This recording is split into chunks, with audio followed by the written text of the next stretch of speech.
네, 이번 시간은 김효빈 아나운서와 함께하는 경제톡톡 시간입니다.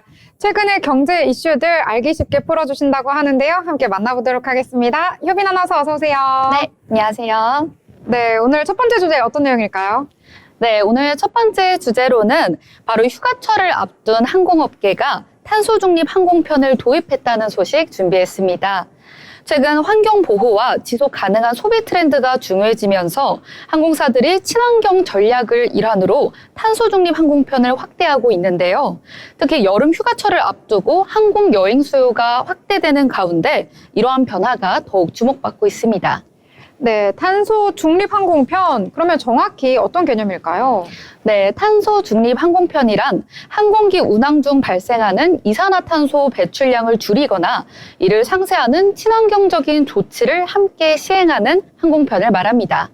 예를 들어 폐식용유나 해조류에서 추출한 바이오 연료를 사용하거나 나무 심기, 환경 보전 활동으로 탄소 배출을 보완하는 방식입니다. 기존 항공유 대비 탄소 배출량을 최대 80%까지 줄일 수 있다고 알려져 있어서 항공업계의 탄소 감축에 큰 기여를 하고 있습니다.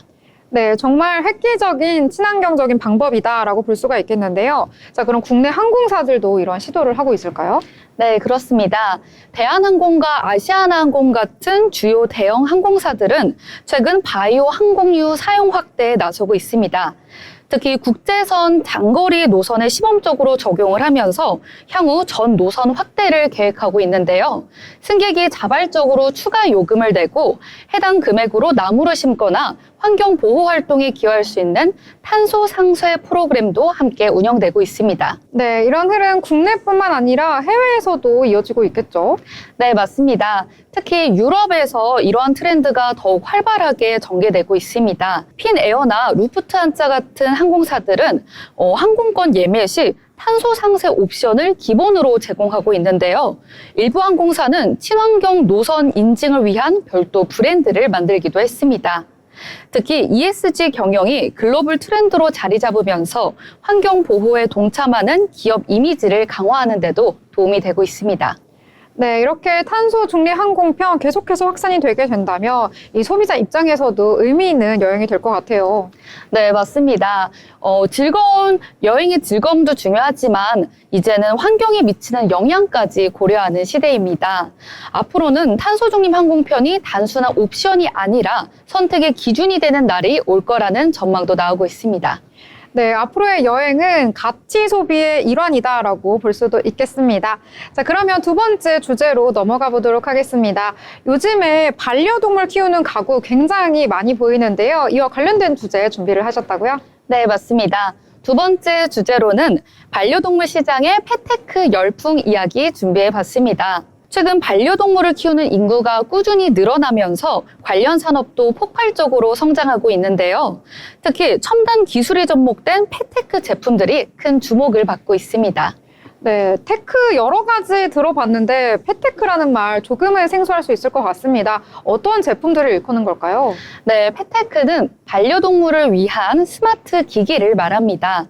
예를 들어 반려동물의 위치와 움직임을 실시간으로 추적할 수 있는 스마트 펫 트래커, 반려동물의 건강 상태를 확인할 수 있는 건강관리 목걸이, 그리고 원격으로 조정할 수 있는 스마트 자동 급식기 등이 대표적인 제품입니다.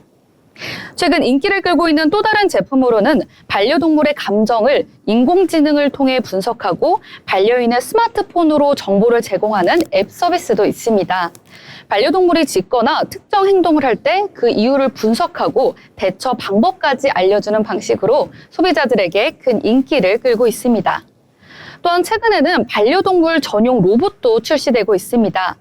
반려인이 집을 비웠을 때 로봇이 반려동물과 놀아주거나 간식을 제공하고 반려인의 스마트폰으로 실시간 영상을 전송해 반려동물의 상태를 실시간으로 확인할 수 있는 기능까지 갖추고 있는데요.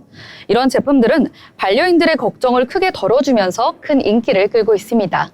네, 정말 기술이 발전하면서 이 반려동물들의 삶까지 편리하게 바꾸고 있는 것 같습니다. 자, 이렇게 펫테크 제품들 인기를 끌게 된 배경은 어떤 게 있을까요?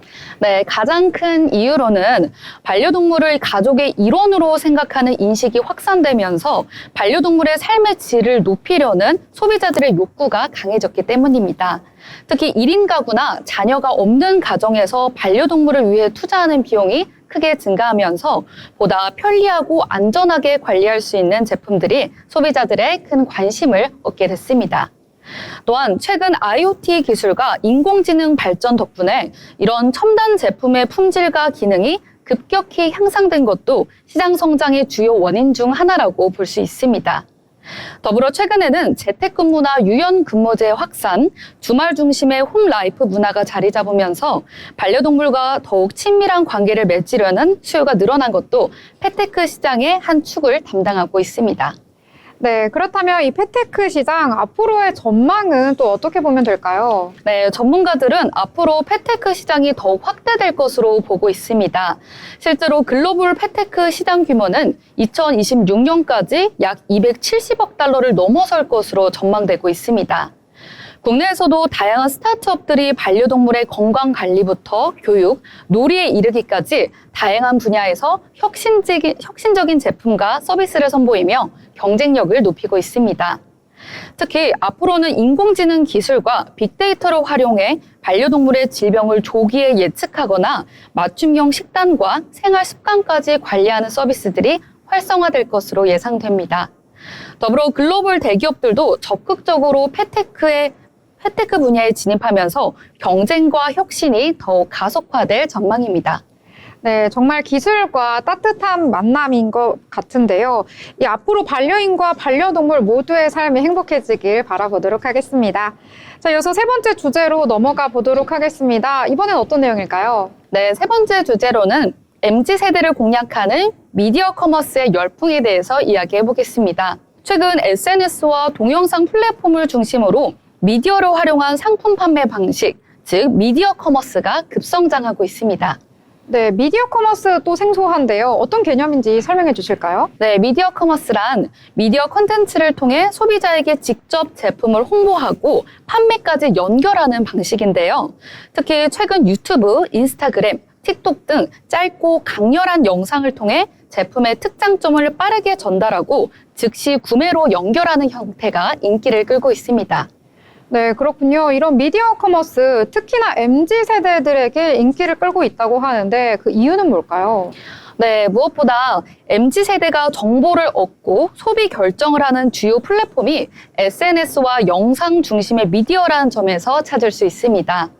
이 세대는 빠르게 소비할 수 있는 짧은 영상에 익숙하고요. 실제 사용자들의 생생한 후기를 통해 신뢰감을 얻는 경향이 강합니다. 특히 인플루언서나 크리에이터들이 제품을 실제로 사용하는 모습을 보여주며 자연스럽게 홍보하는 방식은 신뢰감을 높이는 데 효과적입니다. 또한 라이브 커머스 형태로 실시간 소통을 통해 즉각적인 피드백과 질문에 답해주면서 소비자의 관심과 구매율을 높이고 있습니다. 네, 그렇다면 이와 관련해서 성공 사례도 들어볼 수 있을까요? 네, 대표적으로 패션 및 뷰티 분야에서 미디어 커머스가 활발하게 이루어지고 있습니다. 예를 들어 특정 뷰티 브랜드가 인플루언서와 협업을 해서 짧은 영상을 올렸는데요. 제품 출시 직후 몇 시간 만에 완판되는 사례가 빈번하게 일어나고 있습니다. 또한 중소기업이나 신생 브랜드들도 별도의 큰 광고비 없이 SNS 콘텐츠와 라이브 방송만으로도 높은 판매율과 브랜드 인지도를 단기간에 올리는 성과를 거두고 있습니다. 네, 정말 빠르게 변화하고 있는 마케팅 시장인 것 같습니다. 자, 그러면 이 시장의 전망 어떻게 볼 수 있을까요? 네, 전문가들은 미디어 커머스의 시장이 앞으로 더욱 폭발적으로 성장할 것으로 보고 있습니다. 실제로 미디어 콘텐츠와 커머스를 융합한 형태는 계속 진화하면서 보다 다양한 분야와 플랫폼으로 확장될 것으로 보입니다. 앞으로 기업들이 어떻게 미디어 콘텐츠를 활용해 소비자와의 소통을 강화할지 더욱 주목이 됩니다. 네, 앞으로 미디어 커머스와 또 소비자들의 소비 방식 크게 변화할 수도 있다라는 점 참고해 보시면 좋을 것 같습니다. 자, 오늘도 흥미로운 소식 함께 알아봤습니다. 지금까지 김효빈의 경제톡톡이었습니다.